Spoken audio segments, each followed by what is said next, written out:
And now, Brandon Six Boy Schaub. Yes, sir. Monday morning, November 10th. It's getting chilly out here, kids. Texas is cold. Nobody told me this. All good. All is good. Big fight week. They gave us two of the worst fight nights in UFC history, all leading up to this juicy-ass UFC 322. And this one, the main card, especially, Chin, you can take that fight night the fuck off the screen. Definitely not covering that, right? But it's all leading us. They were just edging us up to UFC 322. Top three cards of the year from prelims. Not the early prelims, but the ESPN plus prelims and the main card, especially the main card, is so fire. The prelims are good too. The early ones are whatever, but the mid prelims, they're tasty, man. So they just been edging us. I can't wait. I'm gonna have to watch it in Dallas. Tiger has a travel ball football game coming up, so we will be in Dallas. So I'm gonna have to navigate that, but you know I can't miss it. I'll figure it out. I'll get on the phone worst case, but either way, gots to find a time to watch UFC 322 in New York City, man. T had another travel ball game, pitched his ass off, busted his slump buster, and while he was pitching, right, we're playing the number one seed, and one of his buddies was like, hey, I know we're not playing catch, but here's a baseball, and I'm going to throw it fast. And Tiger didn't see it coming, and right before he's pitching, it hit him right in the face, right in the eye. So the kid was like, I know we're playing the number one seed. Try and do it with one freaking eye. What's up now, Tom Aspinall? My 9-year-old played baseball, pitched against number one seed with one eye. Just kidding, dude. Yeah, it didn't help things, but he did well. He did well. Slump buster's over. We'll focus on football this week, then it's right back on the baseball train. Right back on it. I'm fresh off the plane from SEMA. Shout out to Blueprint, Hoonigan, Zach. Your boy did Burnout Wars. It was terrifying. I'm sure I'll get into it on Firing the Kid. There's a lot to talk about in the fight world. The Real Housewives of the UFC betting drama just keeps getting tastier and tastier. And wouldn't you know, other leagues are starting to get exposed as well. It's only a matter of time for the NFL gets to pop in. MLB just got busted. You had two pitchers get busted. So you'll hear a lot of other guys in the space, in the MMA space, similar to what I do. They will, not the only reason, but they will allude that a lot of this gambling stuff when it comes to the UFC is because of fighter pay. And I think that is completely off. I think that it might be a little bit of an assumption.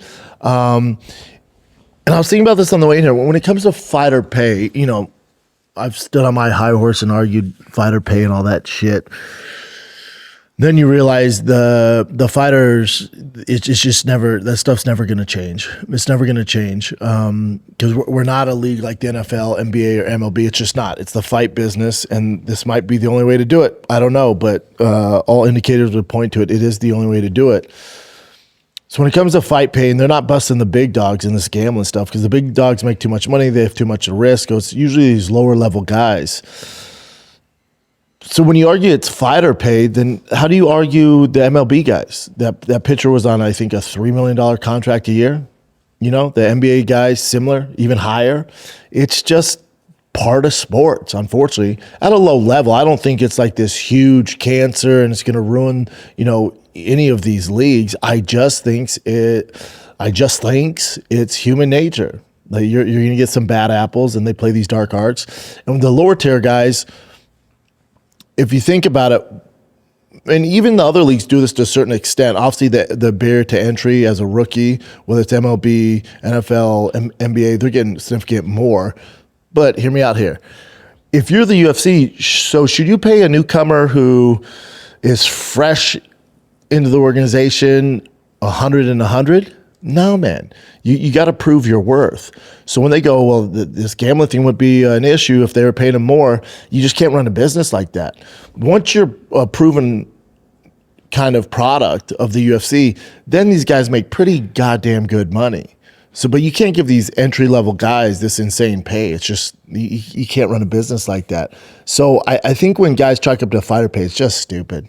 I think it's so off. I think gambling and these dark arts are just part of sports, same as PEDs. It's not going to ruin the UFC.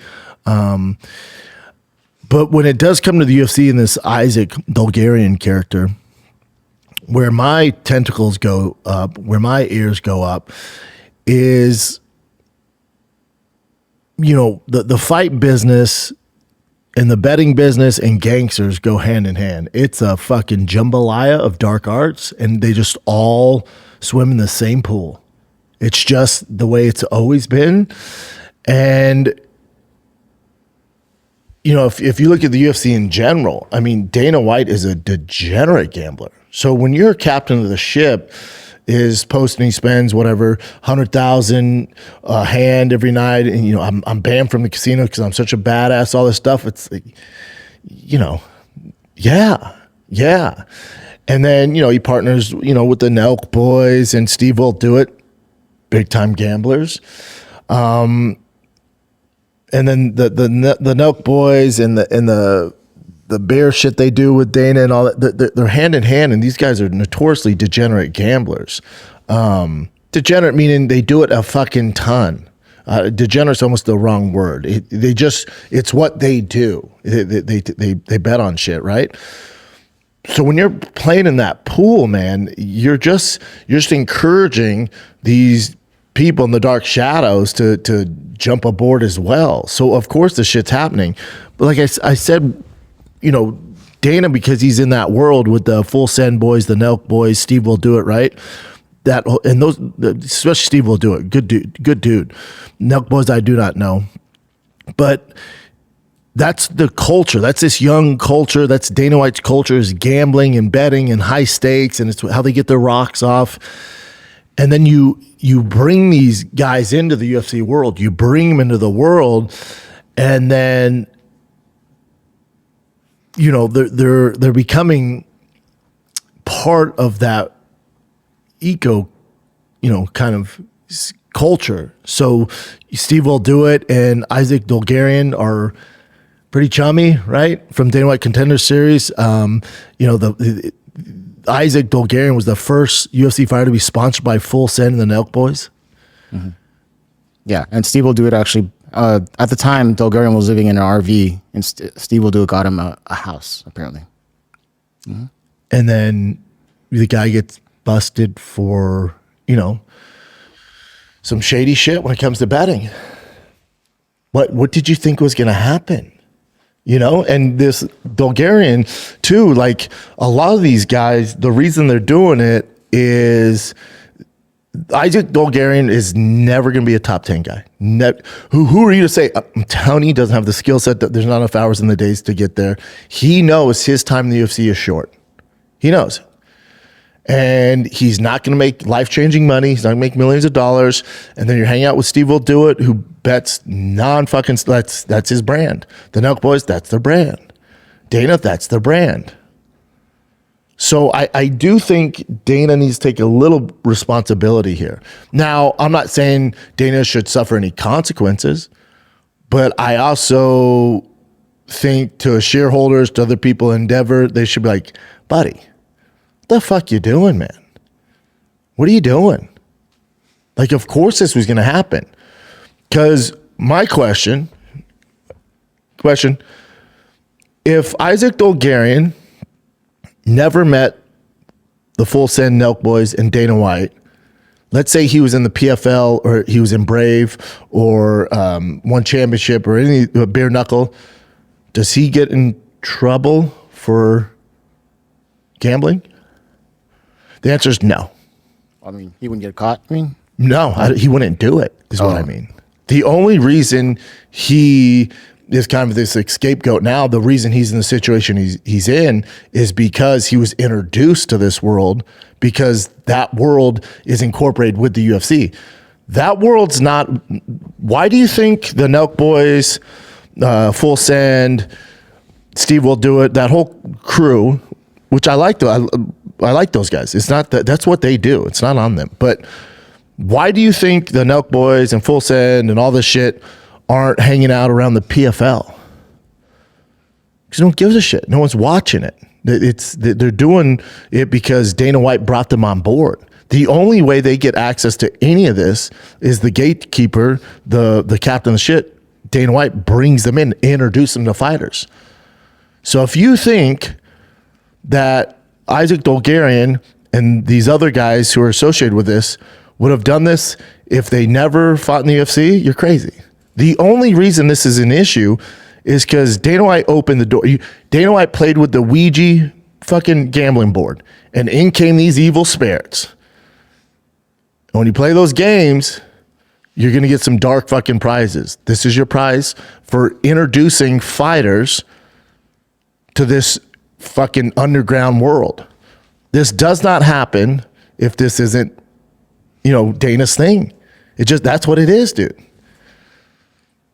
He brags about gambling when he's on vacation. When I'm on family vacation in fucking France, whatever, we're on a cruise ship. Yeah, I was gambling $100,000 a hand. Okay. Mm-hmm. So it's a byproduct of playing the fucking Ouija board. You invited all these fucking dark spirits that are in that underground world, and you introduced them to fucking cage fighters who also happen to like money. So what'd you think was going to happen? So if anything happens, I bet they would scale back on that kind of giving Full Send and the Nelk Boys the keys to the kingdom. Oh, dudes, we can't have this. That's what I probably think happens. They probably dial it back a little bit on them. Young guys, hang out with young guys. All they do is gamble. They introduce him to gambling. He happens to be a professional fighter. They're hanging out, bought him a house. He kind of owes them. And then one thing a lot of people don't talk about is when you're a degenerate gambler, when you gamble a lot, you acquire a ton of debt. A ton of debt. So how do you make up that money? Illegal gambling. If you have a connection to a professional athlete, that would be a good way to get some money back. Because clearly you're not that good of a bettor. So what can I do to shift the lines in my favor? Well, I did buy this fighter a house. No one will notice. He's on the prelims. Or this guy owes me a lot of money. He's a pitcher for the Cleveland Indians. We can do some prop bets. No one will notice. He's not fucking Ohtani, So my thing is, but of course, you opened up the fucking doors to this dark world to these young fighters, and they're all getting chummy, buying them house. And I would assume if you gamble a lot, I know the whole narrative is Dana's never lost and all this shit, and all we do is post our wins online and DraftKings and FanDuel and all this shit. The majority of people are losing. That's why these are billion-dollar companies. The house always wins. No matter how good they tell you they are online and shit, and these fun stories about Dana getting kicked out of the Palms, where the fuck it was. These guys are losing all the fucking time. I'm not saying Dana's in debt. That's a whole nother thing. What I'm saying is these younger cats who are trying to keep up with Dana's spending, and they're all chummy and shit. And there's a ton of guys, especially my ecos, a ton of guys that are gambling. You see them online. It's celebrating. Oh, I was down 200 and Dana showed up and now I'm up 300. That's a fun story for Instagram. Those are cool. But in general, those guys are losing. They get in debt. And you have young kids hang out with young fighters, and they're not making a ton of money. But of course, this was going to happen. So it is what it is, man. Again, I do think this will be an afterthought by next week.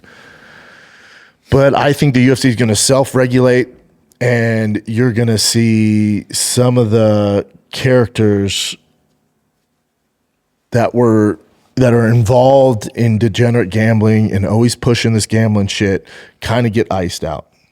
Not banned. There won't be an announcement, but I bet you see them less That's power slap, you know? Someone needs to look into power slap. I mean, if I was bro, you want to talk about fighter pay? I don't know if the betting lines or if there's prop bets on power slap, but if I'm going to go to if I'm from that dark world and I'm in debt, I'm going to the power slap guy. I'm going to the power. You know how easy that is to fake a knockout in power slap? I'm going to the fucking power slap guy who's making $3K to get mollywopped in the face, who's probably a truck driver in a fucking underarm shirt, and going, buddy, you want to make 10 times the money? That's what I would do. Yeah. That's a brilliant idea. Yeah, if I get in some financial trouble, the first athlete I'm hitting up is power slap. You know what I'm saying? Yeah. Yo, my man, 3K in the main event, very cool. Let's go ahead and take a fall, right? Let's go ahead and take a fall in the first slap, and I'll pay you 10 times the amount of money, which is 30K, which is a great deal for me because I'm going to make so much more money. Yeah, I think it's all going to be fine. But also, what'd you expect? What the fuck did you expect? The Hollywood Reporter started they did an article about Dana White and his gambling stuff, literally as this stuff is going on, right? So that should be coming out pretty soon. Hold on a second. Right there. Netflix does a gambling doc on Dana White. Poor timing, claiming Dana White owes $30 million as gambling is in the subject of upcoming Netflix film. Chuck Ben, this is Pizza Carol. Yeah, Shout out to he's talking about it. Chuck Ben and I will discuss and resurface clip of Isaac Dolgarian claiming to receive gifts from Steve Will Do It, Zach Bryan following the UFC loss. Yeah, and it's just the timing is so funny. So people are saying, what the hell's going on? UFC is currently embroiled in a fight-fixing scandal, all while the CEO's gambling hobby is said to be detailed in a new documentary. Again, Dana's not involved in the gambling when it comes to the UFC. That shit, it's stupid. It's pennies. To him, it's he would never. He's not that dumb. He's not going to compromise this business that he's built from the ground up. To their point, it's terrible timing because he is a degenerate gambler.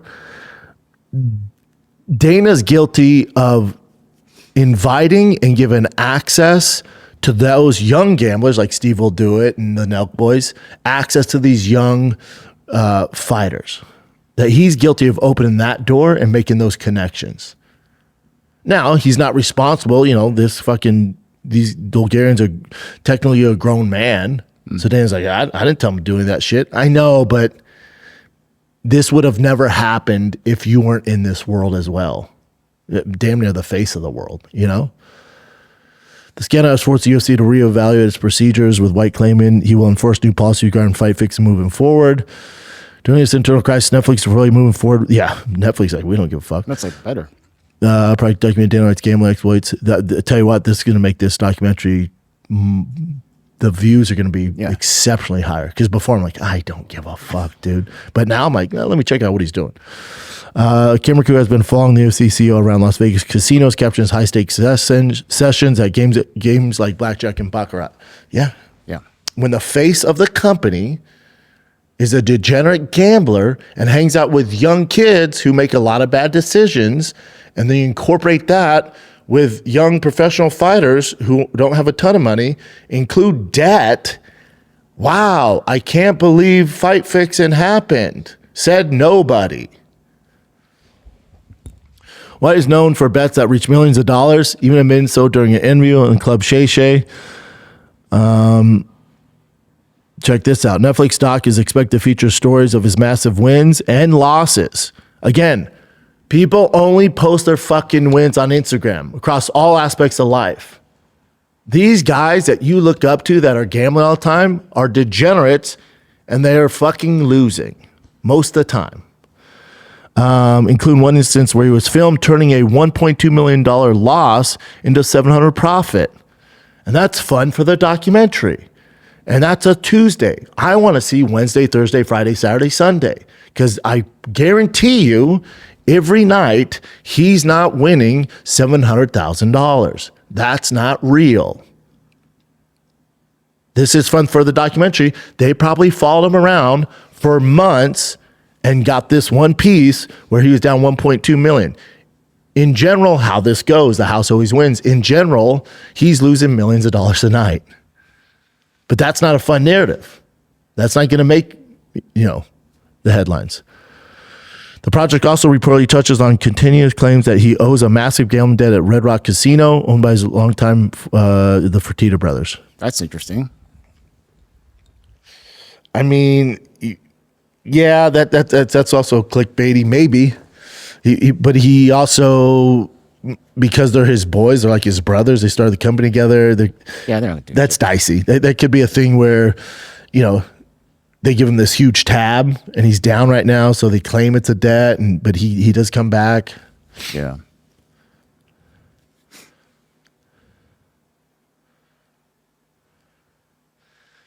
It says poor timing. On one hand, the UFC is working with federal investigators to root out corruption, maintain the sport. On the other hand, its leader is glamorizing a very culture of high-stakes gambling that arguably creates the environment for such corruption to flourish. Wow.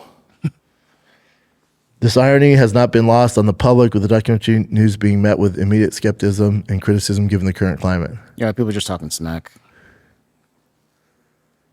Yeah, I mean... Right here. All these are just comments. So the man is worth $500 million, probably more than that. His company is worth $12 billion. He can definitely afford to pay each fighter a minimum of $50-75 per win. That's a whole nother thing, Bubba. Yeah. That you're conflicting two different things there. Who asked for a documentary about a rich guy and his gambling addiction? Basically say the timing is terrible. But I mean, it just happened to be.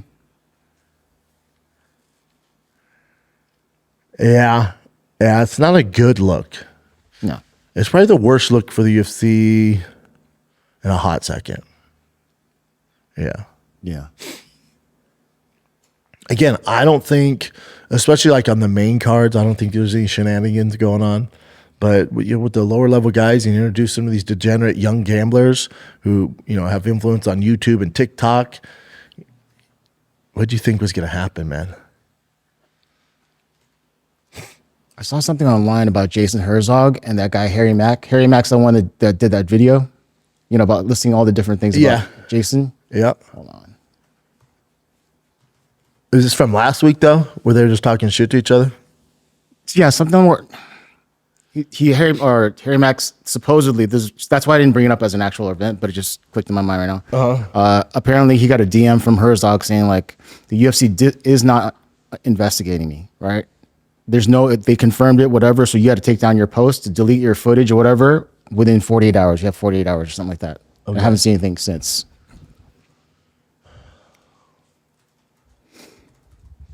Oh, I see it. Where is it?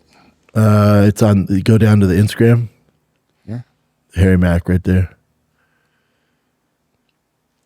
So Herzog put, Harry, your post on November 2nd falsely states federal regulators are auditing my fights and that over 100 UFC bouts are flagged, implicating me.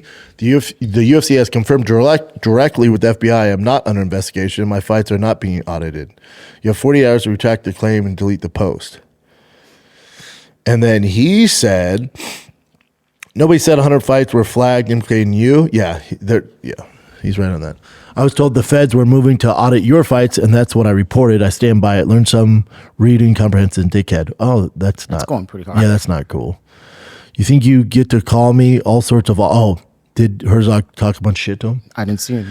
Yeah, probably. We should have looked into it. You think that... You think you get to call me all sorts of awful shit and demand a reaction because someone came knocking? Fuck you, man. Have fun with the investigation. Reread my report and try again. Oof.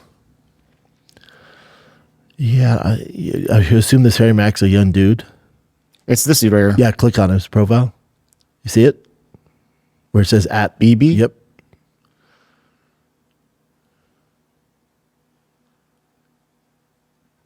He looks like a young cat. Yeah, there's no need to go that hard in the paint, but who knows what Herzog said to him. Harry Mack's been doing some work, though. That was a good video he made. That's November 2nd. We already talked about that.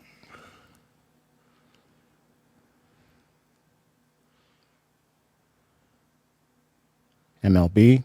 Yeah, that's the other thing. Yeah, unfortunately, things move very slowly. Yeah, MLB investigation started May 22nd. Yeah, it literally it takes for fucking ever, dude. Yeah, we'll see what's going on there. My reaction to all this is, but of course. It would be like if Dana was into porn stars and then brought a bunch of porn stars to slap fight the UFC, introduce these young, freaking full of testosterone fighters to all these porn stars, and then everyone gets fucking STDs and they're fucking porn stars. And Dana's like, how the hell this happened? I don't know why they're fucking all these porn stars, man. This is strange. I can't believe it. We got to do something about this. Yeah. Well, yeah, dude, you brought the porn stars over. Otherwise, they didn't have access to it. Yeah, I don't know, man. It's crazy. They're doing this now. Is it? You're the one that opened the gate. You opened the floodgate. But, again, these are grown men. They're all over 21. Dana can't fucking monitor everybody's decisions, but if you're going to invite some chicken heads that gamble a lot, chicken head's going to chicken head. That's how it goes. But of course. That reminds me of that video too, when there's a quote unquote chicken head gambling with Dana White. Do you remember that video? And then someone came in, they were kind of recording it, and as soon as that camera came in, that chick just bounced off of his lap. I forgot. Yeah, I mean, that's the life he lives, man. When you have a cowboy, a wild boy, as the captain of the ship, there's gonna be some wild shit going on. That's how it goes, man. Yeah. But again, he opened that door. But of course, easy fix. This isn't gonna destroy the UFC. People are like, oh man, no, it's not. Easy fix. Yeah. Unless they somehow tie it into him, there's no, yeah. He's not that stupid. No. He's only guilty of bringing these young degenerate gamblers into the world of the fighters. That's what he's responsible for. Like, open that gate and giving these young influencers who are degenerate gamblers access to professional fighters. That's what he's guilty of. So that, to each its own, whatever you guys think should be the repercussions there. But of course this was going to happen. Let's take a little break here from the bright lights of New York City straight to your living room. The Octagon takes center stage. UFC 322 brings JDM versus Islam Makhachev in a clash of champions. And DraftKings Sportsbook, the official sports betting partner of the UFC, puts every kick, clinch, and finish in the palm of your hand. New customers, this one's for you. Bet $5, and if your bet wins, you'll get paid out 300 bonus bets instantly. Download the DraftKings Sportsbook app and use the code Schaub Show. That's code Schaub Show to turn $5 into 300 bonus bets if your bet wins.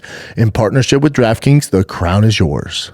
Gambling problem? Call 1-800-GAMBLER. In New York, call 877-8-HOPE-NY or text HOPE-NY at 467-369. In Connecticut, help is available for problem gambling. Call 888-789-7777 or visit ccpg.org. Please play responsibly. On behalf of Boot Hill Casino and Resort in Kansas, 21 and over. Age and eligibility varies by jurisdiction. Void in Ontario. Bet must win to receive reward. Bonus bets expire 168 hours after issuance. For additional terms and responsible gaming resources, see dkng.co/audio. All right, what do you got, Chin?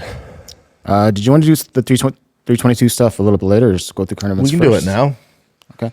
Yeah, UFC 322, the tastiest card. Top 3 this year, for sure. I'm not going to get too excited and say the best card of the year, but fight-wise, fights, matchups, fight styles, ooh, it is fucking tasty. Kopylov, RoboCop, take my money. That's a great fucking fight. Definitely not going to decision. Bo Nickal, Hidalgo. This is make or break it for Bo. This is it. You lost to RDR. All good. Did Bo and his team... If Bo were to... What my biggest hesitation on this fight, my biggest concern, my biggest stress as a Bo Nickal fan is we get the same thing. We get 15 minutes of shitty striking, from Rodolfo and Bo. So you got a guy who's legit, and people use this term all the time, and it's been overused, so it doesn't mean as much. But Bo has world-class wrestling ability. Rodolfo has world-class jiu-jitsu ability. I want Bo to go, fuck your jiu-jitsu. I'm going to break your will. I'm going to do it in your world. I'm not going to get caught up in these leg locks and all that shit. I'm going to break your will using my God-given talents, what made me great, what got me to the UFC, and that's wrestling. I swear to God, if Bo Nickal and Rodolfo give us 15 minutes of amateur white belt level striking, I'm going to freak the fuck out. And I will no longer be on Bo Nickal's train. But I don't think he's going to do that. I think, especially in this fight, Rodolfo, if you know his grappling background, he's not a big... Now, I'm not saying he's not better than Bo off his back, but he's typically not a big guy. He's not winning a lot of matches with his guard and this crazy leg locks and all that shit. Of course, he has the ability. He's one of the best grapplers ever, but that's really not his thing. He's not that dangerous off his back.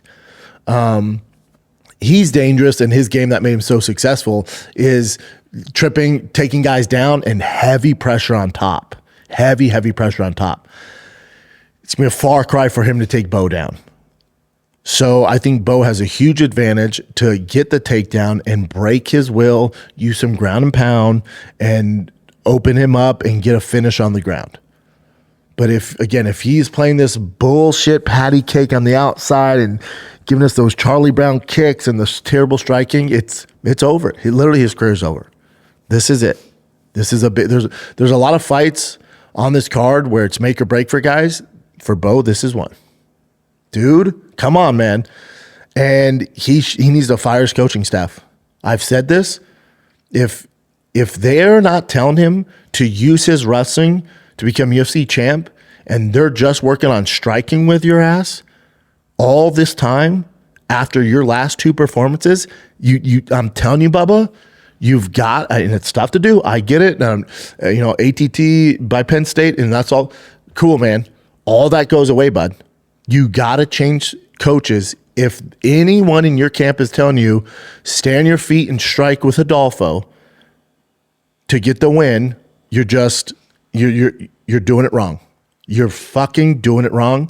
You got to take a page out of Khabib's camp, the Nurmagomedovs, and just fucking insert your will, do what you do best, have just enough on the feet to survive, but fucking get guys down. We do not care if they're world-class grapplers. None of that matters. What matters is your skill set. I swear to God, Bo. I swear to fucking God, dude. If this fight, it's bullshit striking again, and I get to watch fucking 3 5-minute rounds of low-level striking, I'm going to lose it. It takes a lot to kick me off the Bo Nickal train because I've been fucking putting that coal in that train, and it slowed down. I'm with you, but your boy's here putting the coal in. If I get 15 minutes of amateur striking, I'm going to stop pushing that coal. Then you're on your own. I'm swear to God, dude. And they demoted him from the main card, pushing down the prelims. Yeah, man. You got to earn your keep. You got to earn your keep. A little bit of this is on. Go back to the card for a A little bit of this is on also the UFC matchmakers. They keep doing this. Because in their head, they're like, well, we don't want a boring grappling match, so hopefully these guys, one of them knock each other out. But you're getting two low-level strikers, and it's tough to knock guys out, and so you get a really shitty fight. So we'll see what happens. Is it different? Because they're both great at the ground game. So, but one's like jiu-jitsu, one's wrestling. Does that make it more exciting then? Yeah, way more. Yeah, but again, if both these guys play the game, if Bo Nickal goes similar to, again, Khabib, these guys, like, I'm going to break your fucking will doing what I do best. Wrestling's the best. I don't give a fuck about your jiu-jitsu, your black belt, your ADC, acculation. We don't care. We're going to take it to the ground, and I'm going to fucking break you because what I do is better than what you do. Now we're cooking with gas. I'm going to find the finish. I'm not just going to lay and pray. I'm going to find the finish. That's what we need. We better get that, or he needs to switch teams before it's too late, and it's getting late. Dariush, BSD, that could be a fucking, that could be for that bullshit belt they always do. The bad motherfucker belt, that could be for that. That's a fantastic fight. Both guys a little chinny. Both guys hit like a Mack truck. I like Dariush in that fight. I think BSD's going to have a tough fucking time getting Dariush down.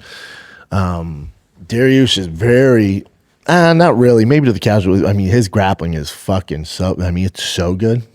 Dariush. Very, very good. Against Gamrot, I think you guys got a taste of that. Like, he is not an easy night in the office if you plan to take him down and submit him. That's going to be a very long night for you. And he hits like a fucking Mack truck, dude. Hits like a Mack fucking truck. You want to see the odds at all? No, just go back to the card, bud. Yeah, Dariush, BSD, great fight. Again, there's so much pressure on a lot of these guys. Bo Nickal, ton of pressure. Dariush, BSD, ton of pressure. Whoever loses that fight, right? A little long in the tooth. Things are getting a little dicey in that lightweight division. Leon Edwards, this is a fork in the road. Leon Edwards, used to 5 rounds, has been fighting grapplers. Now he's fighting Carlos Pratas, who comes out like a fucking banshee. It's a very tough fight for Leon. And Leon wanted a striker, and they gave him one, and I don't know. They literally gave him one of the worst matchups possible, especially for 3 rounds. And he's used to kind of not a high output, defending takedowns, and now you have Prates, who's just going to fucking march forward like a truck. I don't like it. I would expect this to be Leon's 3rd loss. Very tough fight for him. And I like Leon, but that is a nightmare of a matchup. To be fair, though, he's at a full camp. His other ones, he took on short notice, so you could chalk that up to his performance, but I just don't like this for Leon. Sean Brady, Michael Morales. How about Brady, dude? He wins this one, probably getting a title shot. Probably the toughest matchup stylistically for him. He wanted Machado Gary, which is a tough matchup, but I actually think this is the toughest matchup for him in the division. Big, strong dude, hits like a Mack truck, not a rookie when it comes to grappling. You can go back to the card, Jen. Not a rookie when it comes to the fucking grappling. When people think of Michael Morales, they think of pure striker. That is not the case. He's a savage, man. He's an absolute savage. I'm rooting for Sean Brady. Toughest matchup for him in the division. Toughest matchup by far in the division for him. But I think he gets it done. The only issue, for Brady is his one loss against Bilal Muhammad. And that, he's learned from that. Obviously, he's gotten exceptionally a lot better.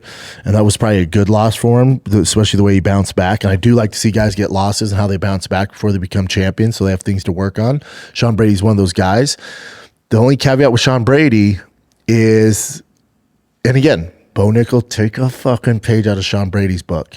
He doesn't give a fuck if you're good at grappling or wrestling. He's going to impose his will, and he thinks what he does is better than you. And he's one off from a title, dude. He's fucking beating everybody. The problem is, and Sean Brady doesn't have Bo Nickal's wrestling pedigree.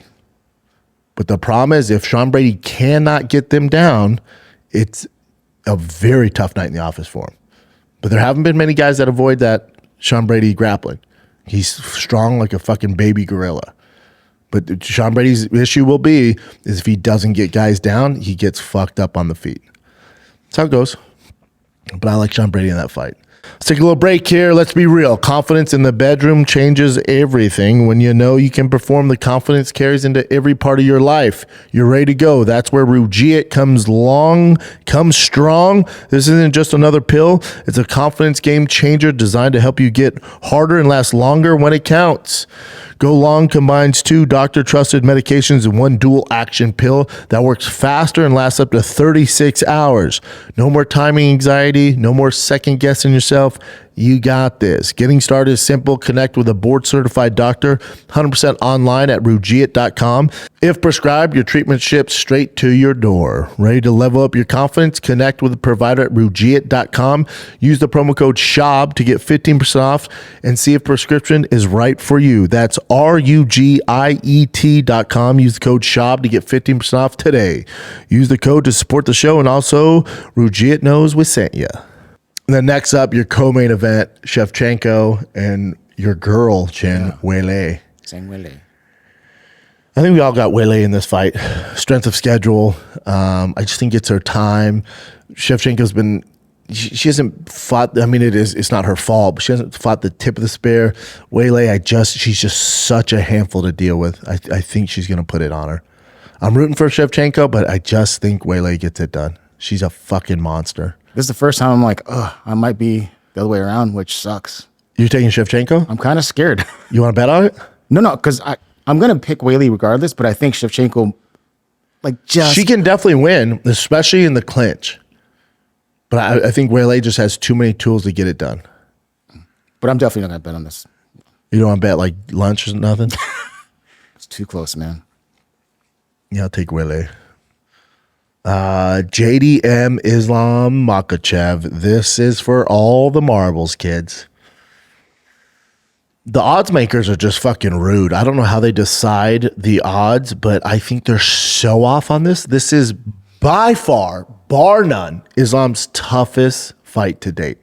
Go click on Islam for me. If you look at his strength of schedule, again, not his fault. It's just the world we're living in, similar to Tom Aspinall. If you look at his schedule, when it comes to defending the 55-pound belt, he beat Charles Oliveira. So that was to get the belt. He beat Charles. And then he defended it against Volkanovski, who's nowhere near 55. But also Volkanovski, I believe, won. A lot of people think he won. We thought he won. Too. Yep. So he won a suspect decision against Volkanovski, who's not 55er. Then Volkanovski came back on short notice and then got KO'd by Islam. But again, not a true 55er. Then he fought Dustin Poirier, who's not vintage Dustin Poirier, right? Like, Dustin's phenomenal. He's an all-time great. But that was a year ago. That was June 2024. That's not like prime Dustin Poirier. But he did his best. He did what he could.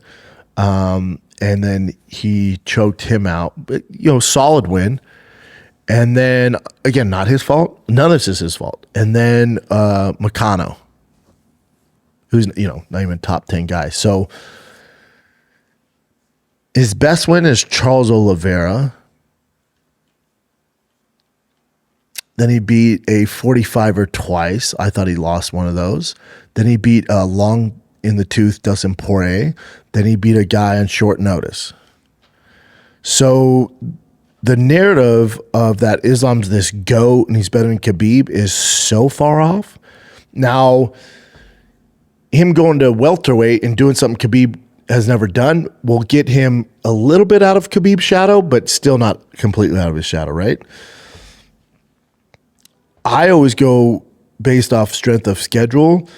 And again, the term world class gets thrown around so frequently these days online that we really don't know what that means. And Islam versus JDM, this can be more clear of a straight boxer, probably the best in the UFC, boxing-wise. JDM probably has the best boxing, pure boxing in the UFC, and he's champion at welterweight because of it. And then Islam has decent striking. Quick saying it's fucking world class. His main thing is his defense. His defense is good. He avoids shots. That's probably where he excels at. But his offense ain't shit as far as compared to JDM.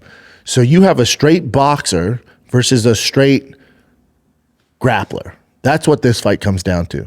So it's who can enforce their will.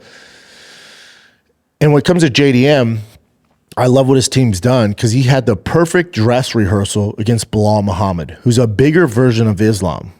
Not as good as grappler, but better on the feet. And JDM mollywopped him. So I'm not saying he's going to do that to Islam, but it's a perfect dress rehearsal before he fight Islam. And JDM's a big dude. And Islam is the reach difference can be an issue for him, the strength. So this whole fight comes down to JDM's going to get taken down. Guarantee it. He gets taken down. I mean, there could be a fluke where it starches him in like 30 seconds. But in general, if you had to bet on it, which a lot of people are, in general, Islam's going to get takedowns. So the whole thought process for JDM, his path to victory is when you get taken down, can you avoid him controlling your back? Can you hand fight? Can you avoid all that and get back to your feet? If JDM gets taken down and can get back to his feet and not get just out positioned and just wrestle fucked for 5 rounds, I just don't see a way Islam beats him. JDM is not even remotely close. It's not even the same fucking ballpark. If you look at his schedule, if you look at his wins, he hasn't fought anybody nowhere near as talented as JDM. Not even fucking close. In his own division, his toughest fight was against a true 145er. By far, his toughest fight. Volkanovski, that first fight, gave him every bit he could fucking handle. So I'm curious how he does against a bigger JDM. Now, Islam is a big dude, don't get it twisted, but JDM ain't fighting at 55 anytime soon. JDM cuts to 70, walks around, big boy status. So there's just, and I know the war stories, I know the training room stories. Oh, he tied up Luke Rockhold, and he tied up this. We're talking about practice. When it comes to JDM, it's by far his toughest test. And the odds makers, they go based off hype and who has more exposure, and they want movement. So they're going to make Islam this big favorite, and that's why they do it. But it's to bet on the dog JDM is not crazy in any facet. I just go off strength of schedule, and his strength of schedule is not good at all. I like JDM in that fight. I think he had a proper dress rehearsal against Bilal Muhammad. He also has Craig Jones in his corner, who's pretty fucking good against these guys. So they're going to have something up their sleeves. Again, you're probably listening to this going, yeah, but who has JDM really beat? A split decision win against Kevin Holland, not great. Gilbert Burns, he pieced up. And then Bilal Muhammad. Those are his best wins. Great fight. Great fucking fight. It's just so disrespectful what the odds makers have that line at. I like JDM, but we'll see. We will see.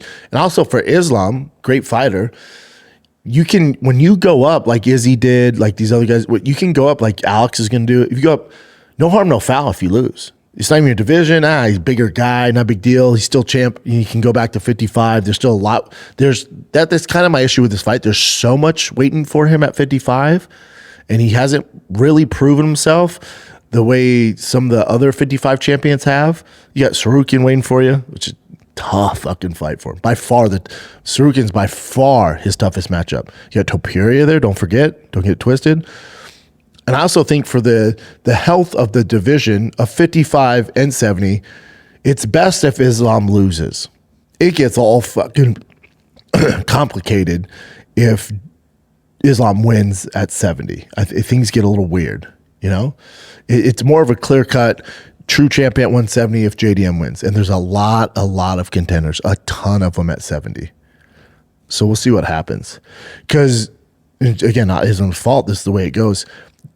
Islam's quality wins. If he were to become champ, he'll be able to really mark his legacy and surpass Khabib and get out of Khabib's shadow if he wins. And then you got Ian Machado Gary, you got Sean Brady, you got Shavkat, you got all these guys, Morales, you got all these fucking monsters there. All these monsters at 70. So we'll see what happens. But I do like JDM's chances. I do like him. Let's take a little break here because this episode of the Schaub Show is brought to you by Progressive Insurance. Fiscally responsible, financial genius, monetary magicians. These are things people say about drivers who switch their car insurance to Progressive and save hundreds because Progressive offers discounts for paying in full, owning a home, and so much more. Plus, you can count on their great customer service to help you when you need it, so your dollar goes a long way. Visit Progressive.com to see if you could save on car insurance. Progressive Casualty Insurance Company affiliates. Potential savings will vary. Not available in all states or situations. Progressive. Let's get back to the program. What else you got, Jen? All right, let's start with the. This is what I found about that. It's going back. It's a callback to earlier today. Jason Herzog. This is 3 days ago. So Jason Herzog said, is in mid-transition and seems open to your request. As in, like, trans. Oh. That's all he's saying. BB Harry Mack is in mid-transition, seems open to your request. And then Jason Herzog, but fuck you. No, this guy says Jason Herzog, F you. So the guy goes, well, Harry Mack's in mid-transition and seems open to your request to fuck this dude, Don Machiavellius. Nothing crazy. And then this is LARPing as an MMA ref on Twitter is such a good bit. I can't even be mad. Actually, I can. Save the transphobia loser. Wow, a guy with long hair must be transsexual. Get some new material, you boomer. Yeah, I don't know. Alrighty. Well, since this is officially canceled, Jake Paul versus Gervonta Davis because of all that domestic violence stuff. Nate Diaz said he would step in. He said fight accepted. No one wants to see that. And it's not. It has to be canceled the entire event by now. Well, they pushed it to December. Oh, I didn't see that. Yeah. Okay. They pushed it to December. Francis is the answer. Francis is the answer. You want to get people's, to tune in and intrigued by the fight card after Gervonta Davis, which was a bit of a circus because smaller guy.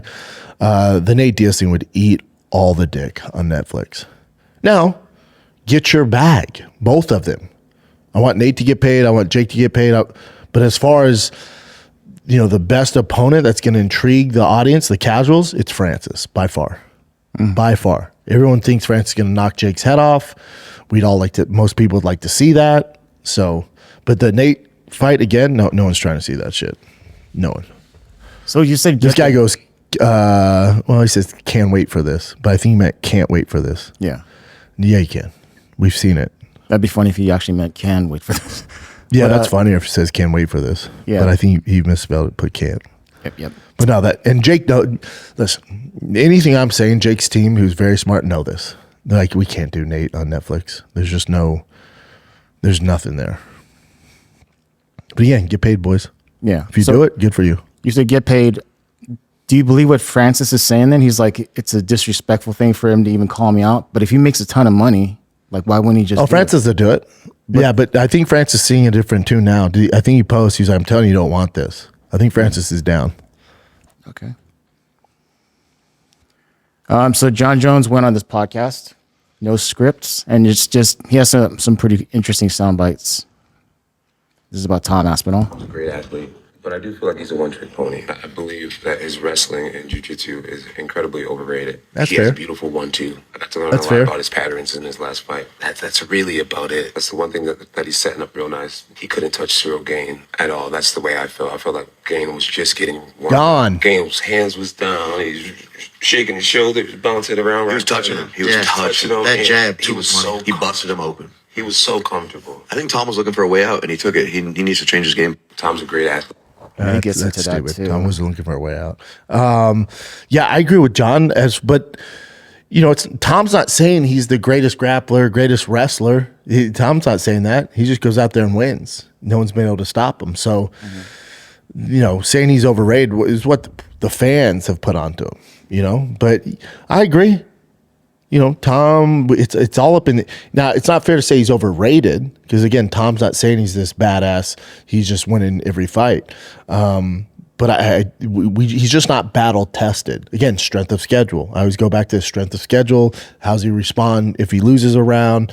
The only time we've ever seen him in any sort of discomfort, the fight stopped to an eye poke. So of course that's going to feed the narrative that he is overrated. But again, all this is out of Tom's control.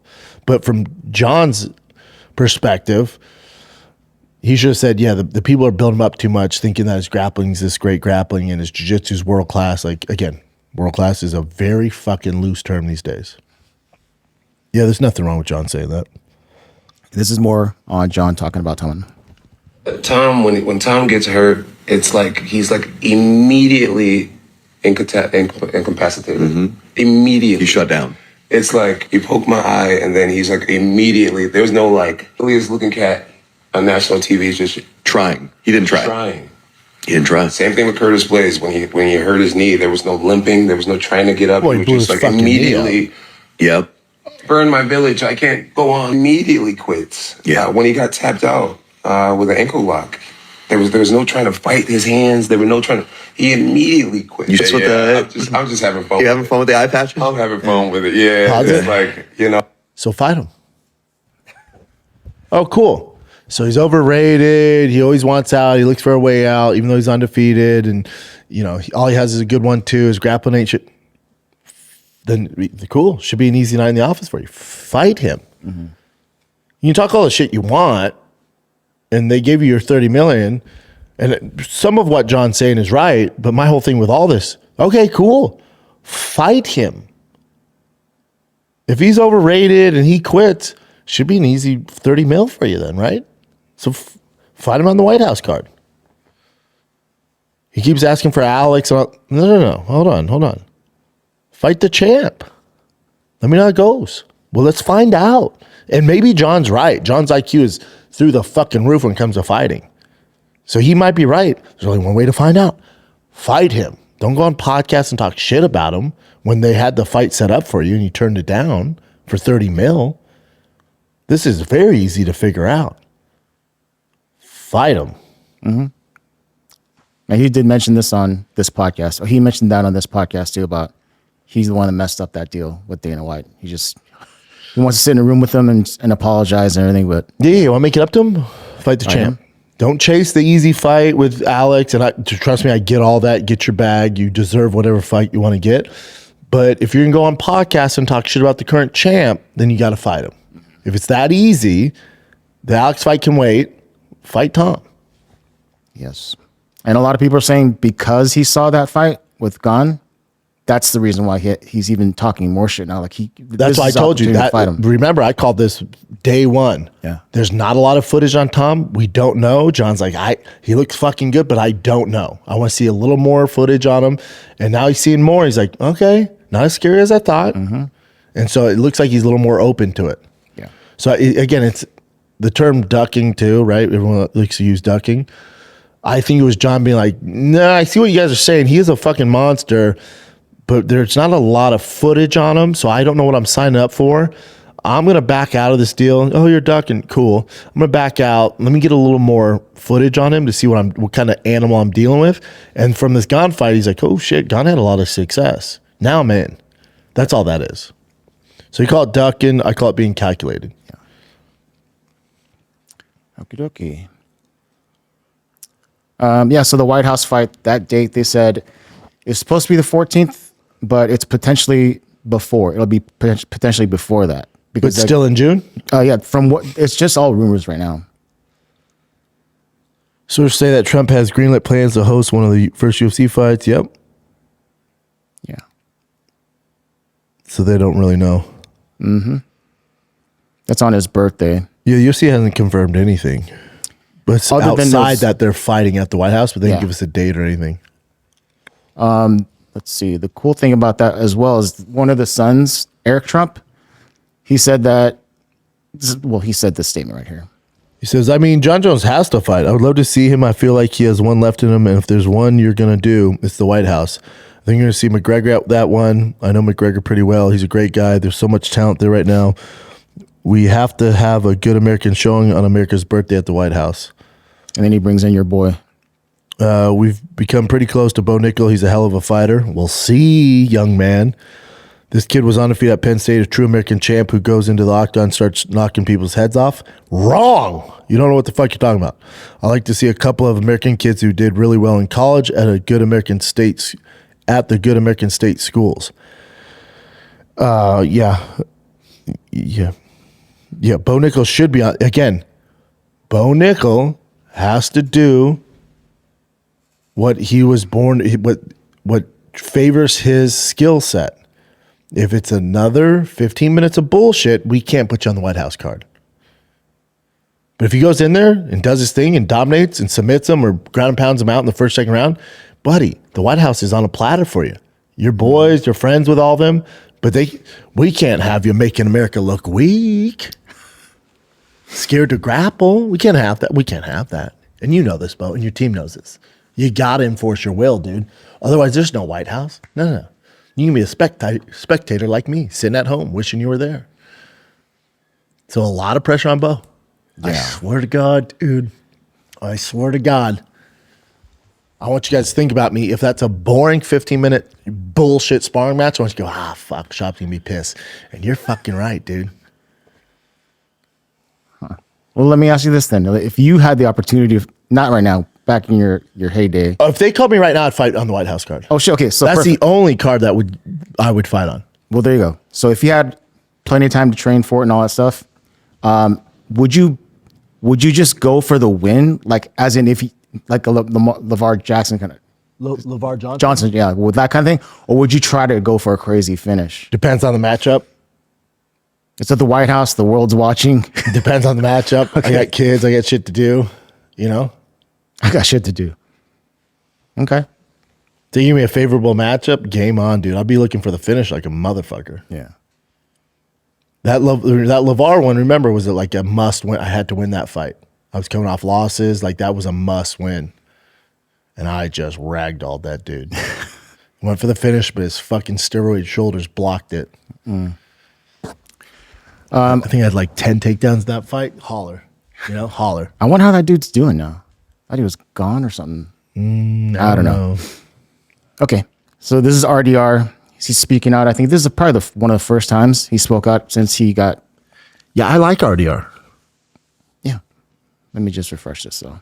But since the towel was thrown in from him and his coach, and submission radio as well. Putting it off, right? Are you happy? Are you grateful that your coach has made the decision to stop the fight so you didn't get any extra damage? Yeah. Looking back, I think that was the right call. Harun is my guy. We've been friends and we've been training together and working together for over 10 years. He knows me better than I know myself. He saw exactly that I was not there, and I think he made the right decision. So I'm very, very thankful for what he did there. I think, I had nothing. So that fifth round would only mean, as you said, more damage. Yep. So I'm grateful for what he did, and I live to fight another day. It still sucks, though. Huh? She was waving it off. Yeah, he's right. I think a lot of fighters, they wouldn't admit that. They want to be tough. Their egos, like, man, I could have went out there. No, that's good. Yeah. Oh, this was kind of crazy too. He said right now he still feels like shit when he walks upstairs. He's out of breath. What's wrong with him? I don't know. Oh, he said for both fights, even Robert Whittaker, he trained way too much. Just overtrained. Yeah, it takes a while to bounce back from that. All right, I was gonna go to this one. This one's just it's funny. So you've seen this one, right? I'll just play it real quick for the listeners. Hey, you know who Payton Talbot is though, right? Yeah, the nigga that's fighting. I got it. Nah, I ain't gonna lie. Never mind. We're not gonna talk about it. What do you do? I'll tell you off stream. He did some crazy shit? Yes, on God, yes. I'll tell you off stream. To Frank Ocean? To me. It was like the weirdest thing ever. I might as well say it now, right? Yeah. What he do to you? Okay. He try to smash you? I asked Payton Talbot to come on stream and he sent me like his balls. I swear to God, he said like stream these nuts. I swear to God. I swear on my life. I would like to do a stream with him, that's why. Wait, actually, you seen his two big balls set. Again, pause it. Again, big gambler.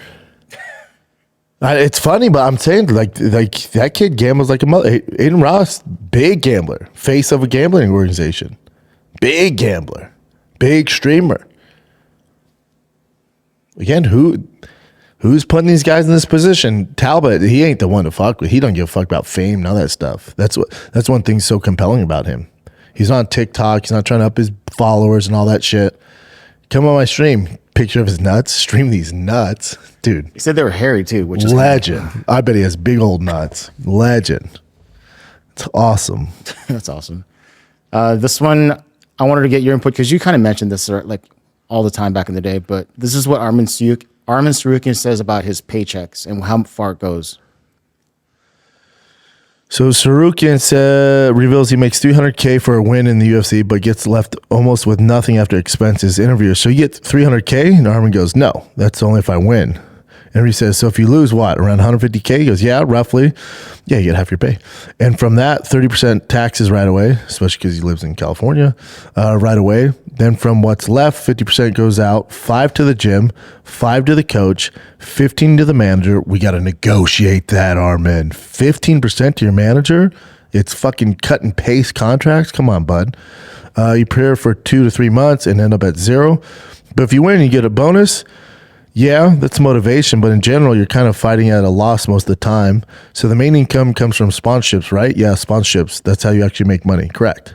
He's saying he makes almost 0 from the freaking fight. Yeah, that's most guys. Until you get, until you get to a certain level.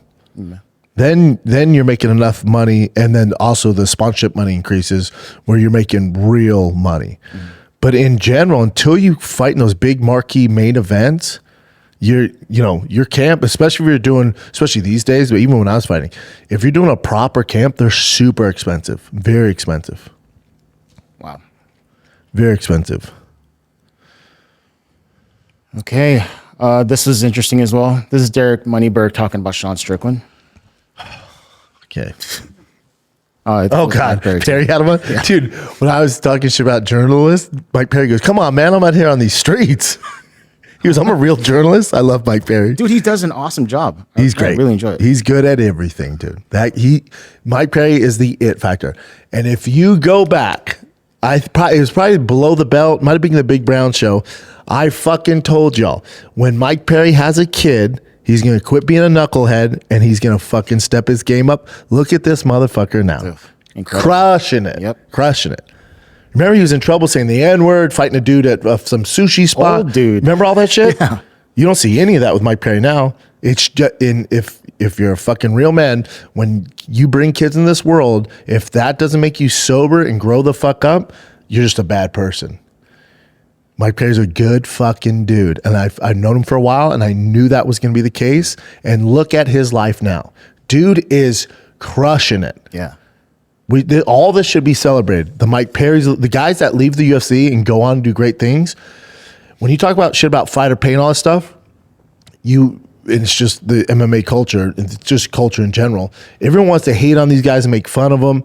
You got to celebrate Mike Perry, I always said I'm like Andy Dufresne. I crawled through that UFC shithole, right? I love the UFC, but I'm just saying, from the grips, the fucking they have the grips on your life and your career, and you got to fight for your meals, and you got to crawl through that shithole and hopefully you make it to the other side so you can escape to San Juantanilla, where the fuck Andy Dufresne went to. When the guys do this, like Mike Perry, like Darren Till right now, you celebrate all of that. It's so hard to do. These guys should be celebrated and repost them and watch their videos. Mighty Mouse, another one. Mm. You got these guys. These guys that go on to have bigger careers when they're done fighting or move on to another organization, become bigger. I can't emphasize enough. Support them and celebrate them, because the odds of that happening are less than 1%, and these fucking guys are doing it, and it's so hard. What they're doing is so hard. Play this. Before we play, you have to be the first one, right? I can't remember who did a fighter that did podcasts and do interviews before you. I was the first one, yep. There you go. Probably the shittiest one, but the first one, Jen. Yes. I'm the Jackie Robinson of UFC That's fighters. dope, man. That's super dope. I'm trying to remember. I don't think there was. There's not. Yeah. I was the first one. Now, it was timing, right? Podcasting was just starting to be a thing. And I was the first, I met Brian Callen, who was doing bad podcasts in his garage, and we became buddies. So it's timing and luck, but yeah, I was the first one. And now everyone, their mom has it. I know, but still, that's something you could always remember. Yep. It's legit awesome. People forget. You almost forgot. said things about you not being in live events or competing, and you called him out to compete against him, and he won't do it. Why won't he accept? When Sean started talking, man, I don't got no trouble with any of the fighters. I got so much respect for you guys. I literally, people want to make fun of it on the internet, and I couldn't care less. But, for some reason, Sean decided to say a lot of things about me that are not true. He can have whatever opinion he wants about a black belt. I said, come train with me then. And I said, I've been to your gym several times. I know the owner. I know your coach. I know a lot of people on the team over there to train at that gym. I said, I'd be happy to come train with you. I asked him different times to do an interview with me, and he just wants to talk on the internet, it seems. That's my impression is he says a lot of bullshit on the internet, but when I'm standing face to face with him, he don't want to have a conversation. When I'm 2 feet away from him, he don't want to have a conversation. When I'm training at Glover Teixeira's gym and he's there, he didn't show up at the gym for 2 days because, in my opinion, because I was there, he didn't want to. And I said, hey, I'm going back to the gym in an hour. If you believe that, come roll with me in an hour. We'll go to the gym together. He's said things. I see both sides. So for Strickland, trust me, and kudos to Moneyberg for being like, I'm down to train, man. Like that. So give him some credit. He's like, I'm around. I'm down to train so he can see what's up. Kudos to him. That takes a lot of balls. He's gonna get destroyed, but kudos to him. So listen, I know he takes a lot of shit, but you got to have balls being like, if he wants to train, I'm at all these gyms. I'm down, But on the other side, Sean Strickland's going, I don't give a fuck if you want to train. Sean Strickland doesn't want to be the guy that gives him another platform. That's where Sean's at. I'd be willing to bet. Sean's like, nah, man, you ain't getting views and building your name off my shit. Go do that with these other guys. I want no part of it. Sean doesn't like what he stands for. So it's not a case of Sean be like, maybe he is really good. Sean doesn't give a fuck. Sean would eat him alive. It's more of Sean going, I ain't giving you the platform, man. I'm not going to entertain it. That's what that is. I see both sides. Kudos to Moneyberg for me. Like, I'm down. But also kudos to Strickland for being like, dude, I'm not some fucking internet whore. You're not going to use me for my platform. It's not happening. This is also funny. You mentioned Mighty Mouse, but let me refresh here. This is Yuri Proshka talking about how he loses weight. Keeping any diet before the weigh-in, and my body just naturally went from 100 kilos to the 93 in a fight week naturally. Like the next day I have 97, 98 kilograms. Whoa. That's how I'm doing the weight. So you don't have to diet or anything? Yeah, naturally. Gotcha. I just realizing when is the fight. I just know that. I just know when is the weight in, and then my weight is going down.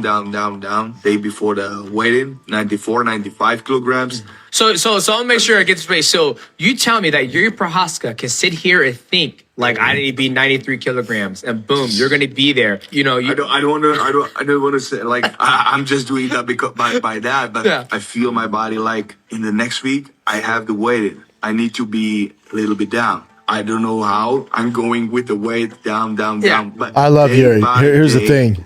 So this lets me know he could probably make 185, or he could fight at heavyweight. It's like if you just tell yourself you can make weight and you're making 205, you could probably fight at 85 if you had an actual weight cutting coach and Yeah, you can fight at 80. That means you can fight at 85, buddy.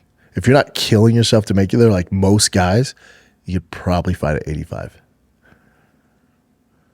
Yeah.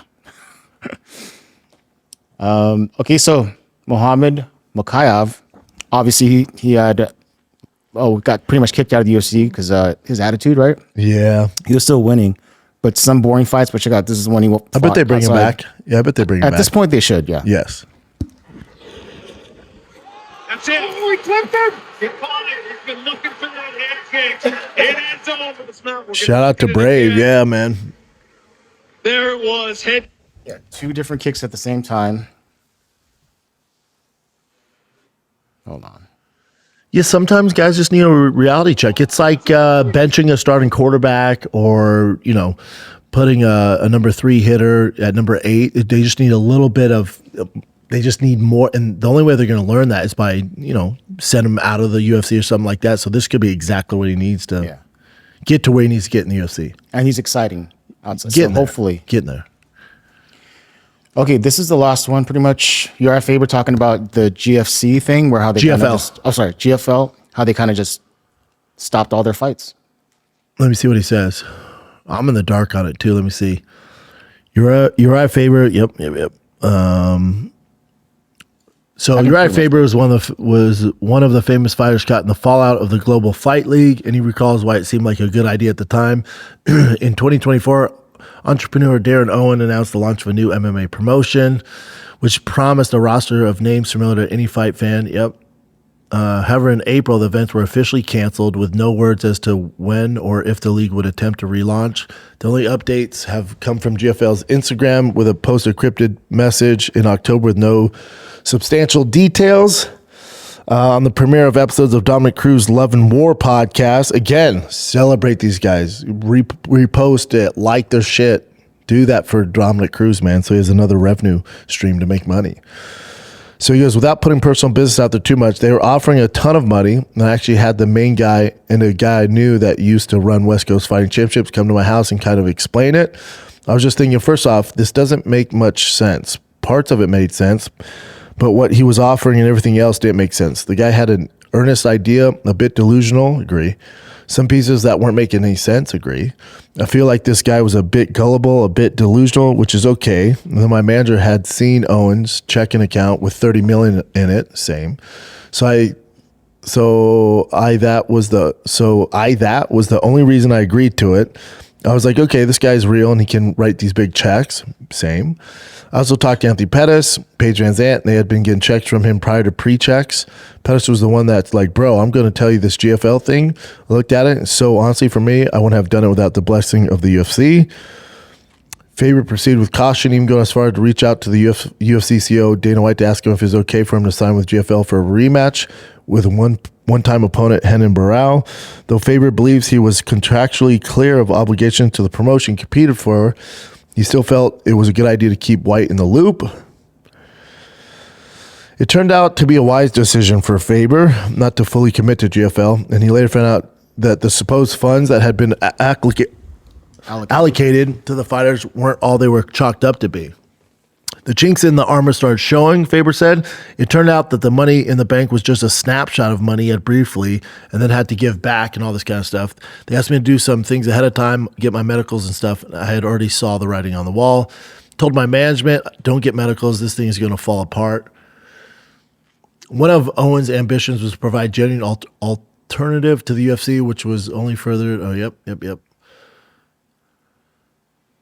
While Faber admires what Owen was going for, he had no interest in talking and taking sides, especially since he doubts he can win a business battle with the UFC, agree. One point of the GFL saying, well, this is what's wrong with the UFC and everything else. I'm like, everything's separated from me. They run the way they're going to do it, and they have their success, and I feel like the owner of the GFL was kind of to that note. But for me, I have a lot of gratitude. I feel like the sport's growing position the way we were because black belts and business having money, that was it. So he didn't say much. Yeah, for us, it was like the snapshot thing. I was wondering, like, because he was on our show too, right? On Fighter the Kid. Yeah. Is that how you guys or you were like? Yeah, my team vetted him, and he showed us the same snapshot. Yeah. So it's like, oh damn, this dude does have the money. My thing with any of these leagues, like, I always go into it 1 foot in, 1 foot out, knowing the chance of them being around long term is not good. I'm down for them to pay guys like Tony Ferguson, Urijah Faber, Anthony Pettis, Paige Van Zandt, all the boys, Andre Arlovsky, all the guys. They're getting their paycheck. They're getting more money. So I'm usually, yep, we're all getting paid. Let's do it. It's probably not going to be around long, so get it while you can. And then as far as I know, is he had the backing of, I don't know who it was from, Saudi or some shit. And at the last second, when they were supposed to reserve the arena, wherever it was, in LA, like the week they had to put down a deposit, they were like, nope, we're out. And the dude's like, oh, I'm dead to rights. So he had a good idea, has a good heart, good intentions. It takes a lot, man. But I'm always 1 foot in, 1 foot out. I'm always like, hopefully it works out, but the chances are not good. Because you are competing against the UFC. We don't need another league. But again, if all of us are going to make money and these fighters who can't fight in the big fights in the UFC anymore but have these big names, I'm in. Alrighty, that's pretty much it. Maybe this one. This guy getting knocked out is apparently Rod Stewart's son. The singer, legend, Rod Stewart. Rod Stewart's son is in the cornrows? No, the one that got knocked out. Yeah, that's what I'm saying. Oh, He yeah, had cornrows. yeah. Why did he suck him off like that? I don't know. Also, how you not even gonna include his name? It just says B. Dave versus Rod Stewart's son. That's so fucking messed up. Yeah, I mean that's how it goes. Orlovsky won in the same thing as well. Did you see that? Orlovsky knocked dude out. Remember I told you that? He's fighting that influencer last week. Orlovsky. Orlovsky knocked him the fuck out in the first round. But of course.